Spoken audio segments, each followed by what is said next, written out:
Hi everyone! Welcome back again to my YouTube channel and happy Monday po sa inyong lahat guys! At ngayon po is last Monday of the month kaya abang-abang kayo guys, mamaya lang. I-announce ko na po yung ating pa-cellphone giveaway at syempre dun sa ating mga 5 lucky winners. Pero ngayon guys, ang pag-uusapan natin is bagong loan application. Alam nyo ba? Ito daw po yung best loan platform. Yes, best po siya. At syempre kung gusto mo ng high amount tapos low interest rate, nako, itong loan application ang para sa'yo daw. Syempre daw yan. Bagong loan application po kasi ito na ang pangalan po is a personal loan, credit cash loan. So, under po siya ng Kunal Kera Lending and Trading Corporation. So, as of now, 123 ratings po ang meron siya. At alam nyo ba, 83,000 pesos yung pinakang maximum loan offer dito, guys. So, check natin, guys, kung gaano siya ka-best loan platform at kung talaga bang high loan amount at low interest rate ang offer nitong si personal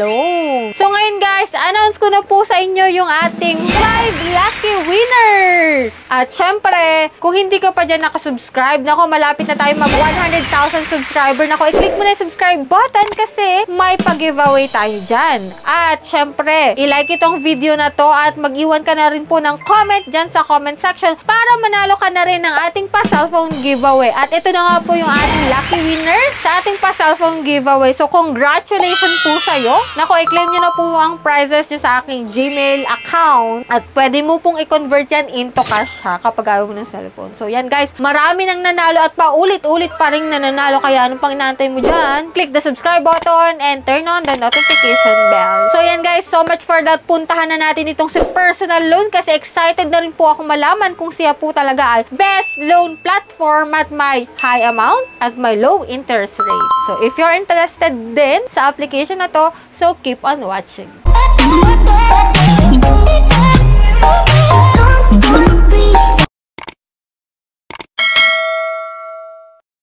So, disclaimer na, hindi po tayo agent or promoter nitong si personal loan.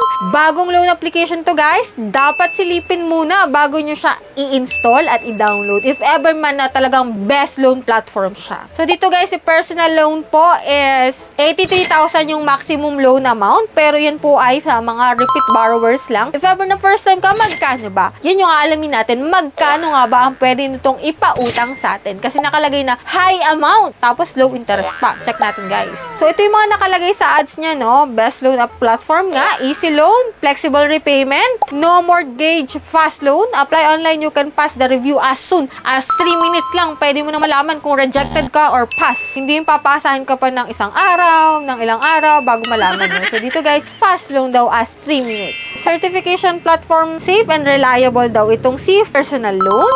Yan nga, high amount, low interest. So, alamin na natin kung anong meron dito guys. So, nung pagka-install ko po ng kanyang application, magre-register na agad ng iyong active mobile number, then get code. So, dito guys, hindi po 83,000. So, dito guys, 30,000. So, goods na to guys kapag 30,000 yung offer niya sa mga first-timer. So, ang interest rate dito is 0.05%.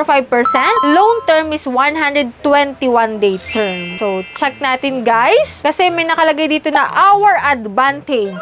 Other loans, high interest, not guaranteed, complicated operation. Pero dito kay personal loan, high amount, low interest, long loan time, high pass rate. O, diba? Ang daming mga magagandang sinasabi dito kay personal loan. So, check natin, guys. So, dito, guys, go apply tayo. At ito po yung mga ID na pwede dito. Mamili ka lang po ng isa. So, nakalagay dito, congratulations! Successful certification. So, click natin yung next. Real information po. Work information, pipilapan mo yan. Contact information, 3 number lang. Pero, make sure kung sino-sino yung 3 yan. Baka, para hindi ka na mag-worry kung sino-sino ilalagay mo dyan, no? Guys, withdrawal information, pwede sa e-wallet or bank. Ang pamimiliin po yung GCash, Paymaya, GrabPay, Coin, Shopee, and OmniPay. So, dito guys, kay personal loan, hindi siya 30,000. Kaya wag tayong umasa na malaki ka agad yung i-offer. Lalo't first time ka na maglo-loan sa kanya. So, hindi ko po siya sinasabi na high amount kasi 2,000 lang po yung na-offers niya sa akin. And then, dun sa 2,000 pesos pa, hindi siya low interest rate. Kasi nakalagay dito na may service fee siya na 800 pesos. Yes, interest rate niya 0. Talagang low yun guys kasi wala. Pero sa service fee po siya bumawi 800 pesos. So, So, dito guys, papabor pa ba kayong umutang dito? If ever na, ganito. Same lang din siya nung other loan application na vlog ko. 2,000 offer, tas 1,200 na lang marireceive mo. Then, after 7 days, magbabayad ka ng 2,000 pesos.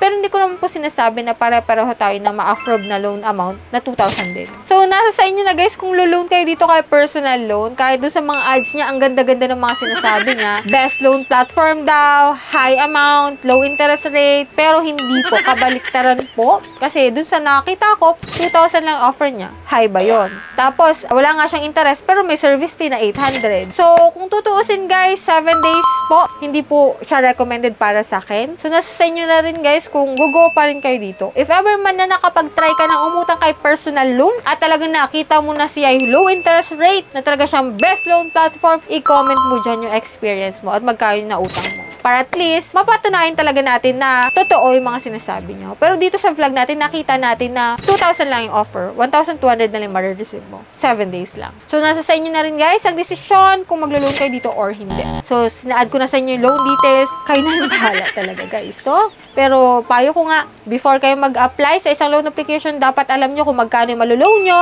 magkano yung marireceive nyo, hanggang kailan mo siya pwedeng bayaran, at ano-ano yung mga interest na ibabawas. So, that's it. Sa mga hindi pa dyan nakasubscribe sa aking YouTube channel, kindly click the subscribe button, turn on the notification bell para updated ka sa ganitong usapan and sa mga bagong loan application na naglalabasan dyan. So, that's it. Bye-bye na muna for now, guys. See you on my next vlog.